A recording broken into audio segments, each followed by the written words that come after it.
Hello everyone, welcome to my programming club. Today we will be doing another Leetcode daily challenge, and the challenge statement and the challenge name is find eventual safe states. So the challenge statement is like this: there is a directed graph of n nodes. Those of you who do not know what a directed graph is, a directed graph is a graph if there is a vertex u and there is a path from u to v, then it will be represented like that. And it doesn't, if u and v are connected in this fashion, this doesn't mean there is a path from v to u. This is a directed graph. So there is a directed graph with n nodes. N number of nodes are given with each node labeled from 0 to n minus 1. Okay. The graph is represented by a zero indexed 2D integer array graph. So we would be given a 2D integer array graph that will represent the whole graph, and then where graph I is an integer array of nodes adjacent to node I. It means that for every index in the graph array, the array at every index represent the neighbors to the node with that index. So the array at 0th index represent the neighbors of node 0. So this is what the problem statement is saying. And then also it's stating that means there is a edge from node I to each of the nodes in graph I. So whatever will be in this 0th indexed array, there will be a directed edge from node 0 to that edge. For example, let's consider a situation like this. So let the 0th index array be this. So it means that there is a directed edge from 0th node to each of these nodes. So for 2, for 3, for 4. And then the problem statement is saying that a node is a terminal node if there are no outgoing edges. So what it means is, if for a node there are no outgoing edges, for example all these nodes 2, 3, 4, there are no outgoing edges going out from them, these are not there, so all these nodes are terminal nodes. Okay. A node is a safe node if every possible path starting from that node leads to terminal node. So a node is a safe node if every possible path, for example, let's consider 0th node. 0th node. Every path from 0, either it will be 4, 2, 3, 4, is ending at a terminal node. So it's a safe node. And another condition for safe node is if every possible path from that node leads to a terminal node or another safe node. For example, let's consider this situation where 1 is a safe node since it's connected to these terminal nodes, But 0 here in this example is not connected to a terminal node. Every path from 0 is not connected to a terminal node, but instead it's connected to a safe node. So 0 is also a safe node because every path is either connected to a terminal node or a safe node. So 0 is also a safe node. What we have to do in the program is we have to return an array containing all the safe nodes of the graph. So all of the safe nodes of the graph should be returned as the answer, and the answer should be sorted in ascending order or the decreasing order or increasing order. Sorry. Now let's check what are the constraints for the problem. N is the size of the graph or our input size, and it's given as 10 raised to power 4. So since a graph size, maximum size or input size is given as 10 raised to power 4, there might be a situation like this where other than one terminal node, every node is connected to every other node, and this terminal node, since it's being a terminal node, it's not connected to any node. Means there are no outward edges. So there are, for every other node there are outward edges to every other node including this terminal node. Only this terminal node is not having any outward edges. So it would, if we are considering a simple depth first search, for those who do not know what depth first search is, I will be providing a link for a GFG article explaining depth first search. So it would result in O n square time complexity, only applying depth first search on such a graph.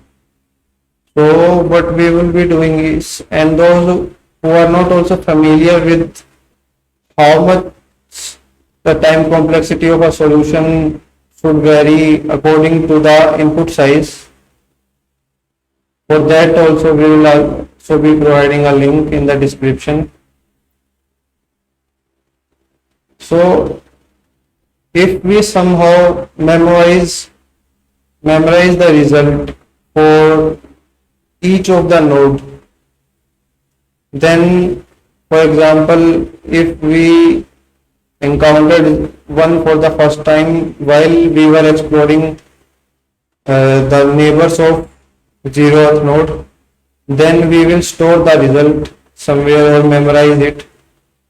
So when we will encounter one again, for example while exploring 2, one again encountered, then we don't have to iterate all the neighbors or explore all the neighbors of 1 again. So that would result each node being visited only once in the graph, and that would be a O n solution, and that's pretty much sufficient for a 10 raised to power 4 input size. And how will we now memorizing the result I'll be explaining in the coding part. So this is the memorization of the result that we will be doing to arrive at O n solution. Let me quickly change the color. So this technique is called memorization. Those of who do not know what memorization is, I will be providing a link for article for this also, and that's pretty much it. Now let's move towards the coding part.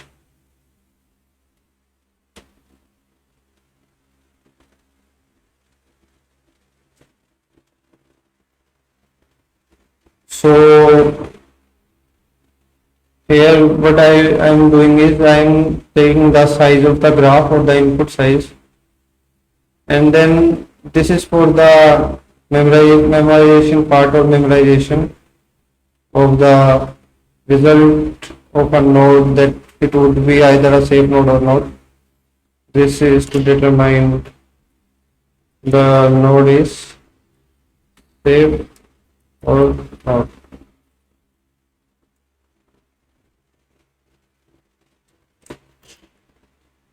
To memorize, this is to memorize, and then this is where we will be, this is what we will be returning as our result. So one case I forgot to mention is, for example, if there is a case like this, there is a directed at from 0th node to 3, and there is a directed at from 0th node to 0th node. Then if we apply DFS, this will result in a loop condition, and to avoid that, we have to somehow track that we have already visited 0, so we won't be again visiting 0 when we are exploring the neighbors of 3.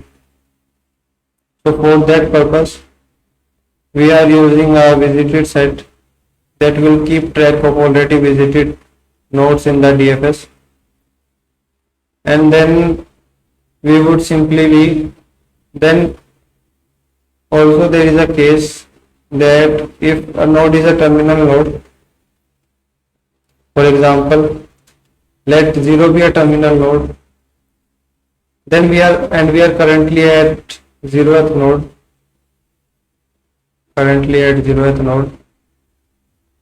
then this node is also a safe node since it's leading us to a terminal node. We are already at a terminal node, so it's a safe node. I hope you can understand.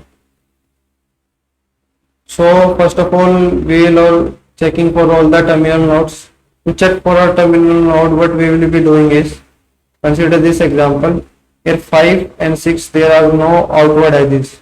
So these are terminal nodes, and their size of the array of representing their neighbors is 0. They do not have any neighbors or say directed edges to any other nodes. So the array size of their neighbors is 0. So we will be simply checking if it's the case that they do not have any neighbors or outward edges, and we will simply be memorizing that okay, these are the safe nodes, and we will consider them visited. We won't be visiting them again while doing our DFS. So we will also be adding them to the result since they are in safe nodes. Then for all rest nodes, we will be applying DFS. This is nothing but DFS with memorization, remembering the result for each visited explored node, you can say. So this is the DFS part. Here we are taking input of a source node, current node being explored, and this is the graph that is given in the problem's input, and this is the result that we will be returning as a result of the problem or as a result of our solution. This is to remember the result for the already explored nodes, so that we won't be visiting them again. This is where we will be avoiding the loop condition, this loop condition. This is to avoid the loop condition. If the node is already visited, simply return what was the remembered result for that node. Or if the node is not visited, mark it as visited and then go to the, then initially we are considering that each node is a safe node. We are assuming it unless proven otherwise. So this part we have already taken care of